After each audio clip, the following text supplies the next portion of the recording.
Darak, şu sana mazzada, şu yerde tuğrasan, ne bir iş kılasan, ne bir problemanı oylaysan, ömrün tükese juğlasan, oturup jetedi. Şonu hem özün meynet kılmaysan, kimdi çabadı, aralaydı, aparıp jagadı, kül bop ketesen. Bizçi, patent kıl, registrasiya kıl, bala bak, hı? Ha daraga. Barchaga assalomu alaykum, arbakasi zormat tichma. Bana okşap şu darak, parak, şundan bir işlemegich, temir terseke arzu qilib jirgishlar var mı? Bitta like'ni basing aziz do'stlar. Bir kun oldin havo issiq bo'ldi deb juda xursand bo'lganman. Lichinam men aytdim sezon boshlanadi endi. Ko'cha kuyda ish boshlanadi, havo issiq bo'lib qoldi endi. Jengilgina kiyinib xo'shroq bo'lib yuramiz demak, bugun yana sovuq bo'ldi-da. Rossiya ham shundan-chi, Rossiya var-ku. Shu Rossiyaning ham ba'zi bir haligi qonunlari shundan-da.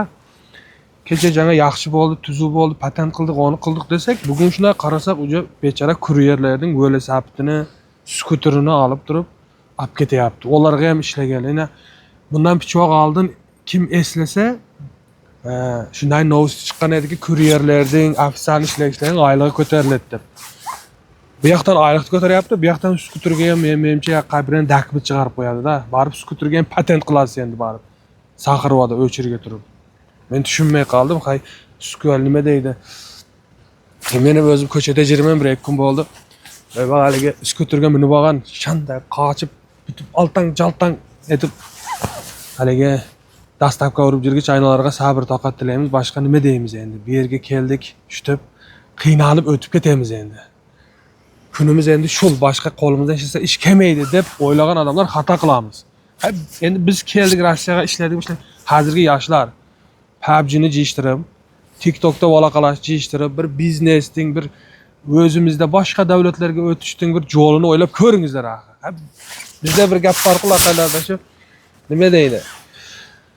Endi men bo'lganim bo'ldi deganda men ham sizlarga aytishim mumkin, men ham bo'lgan bo'ldi, endi tamom bo'ldi shu yerda. Ishti daraqa aslib, qayerdadir jumalab ketamiz. Gruppaga galasoy keladi, palanchaka alamlar o'tib qolib, jinoza ekan deb apar teplab ko'meslar endi. Yoshlarga esa hayot oldinda ana ba'zi bittalari xotinda olib turib ertasi kun Rossiyaga kelganlari bor. Shularga ham bir yoshangizlar, bir hayotning lazzatini tortingizlar. Chin ablavaq o'zimizda qiynayapti. Ko'tni qisib 2 yil xizmat qilgan, keyin xotining uyda jatasiz xotinning oldida. Hali bunda bizga o'xshab turib ana jo'talsangiz bir ovoz chiqib, o'zingizdan chiqqan ovozga o'zingiz qo'rqish bo'lib qolgandan keyin uyda qaldınız deme, balalarning altida qamadınız deme. Gapim noto'g'rimi? 100% adamning boshidan nashu problem o'tgan. Nashu Rossiya ochilgandan beri o Rossiyaga kelmasdan oldin 2000 masalan 2002 yillar bug'doy o'rib, adirdan mol bag'ib, kimdir biznes qilib ishlab yashab yurganda hamma bola chaqaning oldida edi. Ondan keyin musofirchilik boshlandi. Uydan bezib chiqib ketdik. Mana shu bugungacha mana shu musofirchilik ketamiz. Boshidan hammaning o'tgan. Bir kelasan bolang oyog'i chiqadi, ikkinchi marta kelasan maktabga keladi, chiqadi, uchinchi marta kelasan xotin oladi. Shuning uchun nima deydi? Az yoshlar biznesning orqasidan, ana yaxshi ishning orqasidan, iloji bo'lsa o'zimizda ham har luboy ishni qilsa bo'ladi. Hozir shunday texnika rivojlangan, masalan, kimdir energiya apparat qo'yib, qish quyib yotir, kimdir bu yoqda tunikofon urib yotir, kimdir bunday dekorativ qilib yotir. Shular ham yashab yotir. Biz ham daraqa dardimizda aytib o'tiramiz, daraq. O'zimizda bo'lsa shuni chovib o'tin qilamiz. Qara mana tish ko'zingda o'yadi. Tak что aziz do'stlar, nima deydi? Jonlarimiz sog' bo'lsin. Bir kundan keyin hayit, hamma bayramlar bilan. Tak что yoshlar, PUBG'ni jishtirib to ishning orqasidan bo'ldi. Keyin jan xotin olganlar, go'r barmasalarga kelaverasanlar.